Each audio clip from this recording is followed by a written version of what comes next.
ultimate achievement of the spiritual path that we know, that I know, we talk about it, is our goal is to become fully enlightened.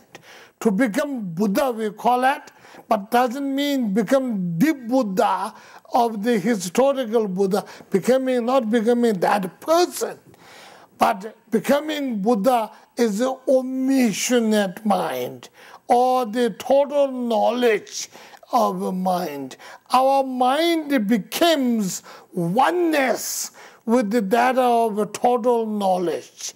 And not only mind alone, all our five aggregates, all our five aggregates that become the fully enlightened. Not only our mind alone, even our finger becomes fully enlightened. Don't ask me, is there another person called your finger? No, it's not. But even every part and the parcel of even hair pore of the each and individual become what you call omniscient. Omniscient. Omniscient is out. Omniscience in. Okay. Omniscient. Okay. Total knowledge. And what happens is, at that enlightened level, the whole structure of a functioning supposed to. I have no experience, so don't think it. I'm telling you from the experience. I'm telling you from the knowledge. So it is supposed to be function different. In our ordinary level, mind functions, body functions, fingers function separately. You have to feel it only. That's the only knowledge. Feelings, right? Touch. That's only knowledge. But in the enlightened level, when you become Buddha sort of a thing, everything knows everything. It becomes sort of one frequency on which the mind functions, physical body functions, each and every part of your physical body functions. And that's why, all wherever there is something to be known, there is a Buddha. Buddha knows all, so there is a Buddha. So what happened, I can tell you an interesting story. And this is about 20 years ago. 20 years ago, where's the Sonam?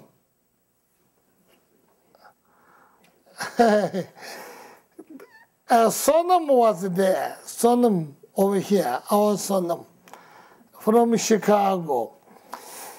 Sonam was the chanting master of the Jutu Tantric College.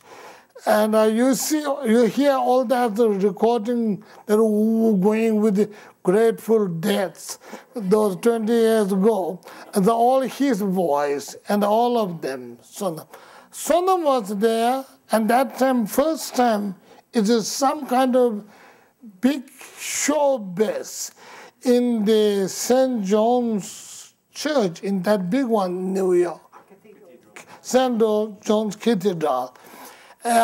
New York, and the arrangement. And I was asked to speak. I don't speak English well at that time. Even now I don't speak well, as you know.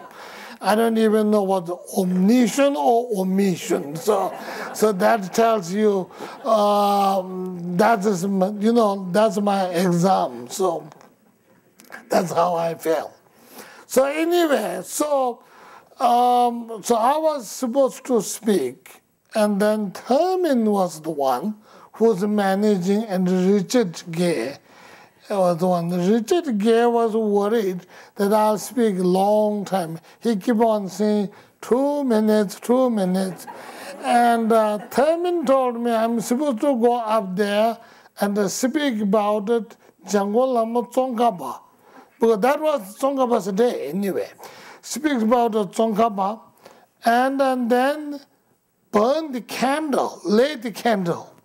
So there's supposed to be 1,000 candle. And I was climbing up step, and Thurman came running and grabbed me. So I fell down from the step. Because he said, they forgot to bring the candle. So don't talk about Tsongkhapa, don't talk about the candle. I was going, Richard Gere saying, I hope it's not more than 2 minutes or something. So then I went up, and suddenly I'm not supposed to speak Tsongkhapa about it, not supposed to have a candle. So I was talking about this enlightened mind. And then I said, that explains when in the West, when they say God is everywhere. The reason why it is everywhere is because it is a total knowledge. At that level, functioning of the body, mind is one.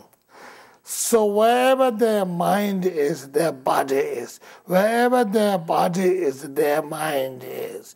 And also knowledge, when their knowledge comes, is not the knowledge of reading something, seeing something, but be there, be over there. So that's why I said it is everywhere. And then cut short and walked out. And the less than 2 minutes. So walked out. And when I'm coming down, when I fall, there's a big African-American gentleman sitting in the front. He walked from there, and when I'm coming down, he got a hold of me like this. And I'm going, and give me a big fat kiss on my lip. And said, you do very well, you will do it well.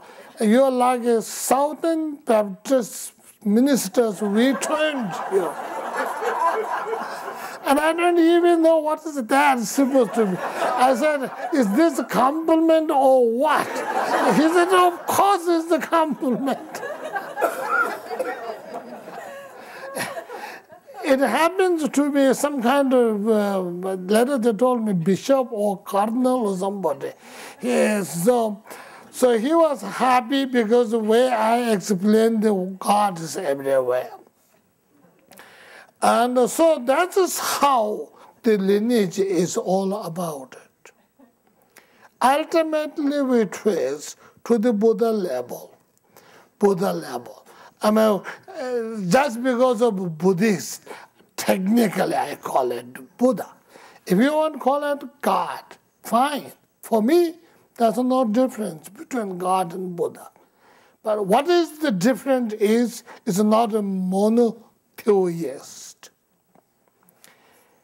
But that is the only difference. That is detail. The philosophers and the theologians and all these people, let them worry about it. That's their problem. As a practitioners, what is our thing is that is something what we look for. The difference between the traditions, like in the West, you don't talk about it becoming God, because it's some kind of superior or supernatural or whatever it is. So I don't go in there, but you are not supposed to. According to the Eastern traditions, Hindu, Buddhists, and all other Eastern traditions, you could become. The opportunity is open for everyone. Everyone can become. It's open. It depends on the individual. And that is why where and how you become fully enlightened was totally giving through the teachings of Mahayana. They call it Mahayana big vehicle. That's the reason why it's called a big vehicle. Because it really delivers you and the other individuals who like to utilize this vehicle, they deliver you to the total enlightenment.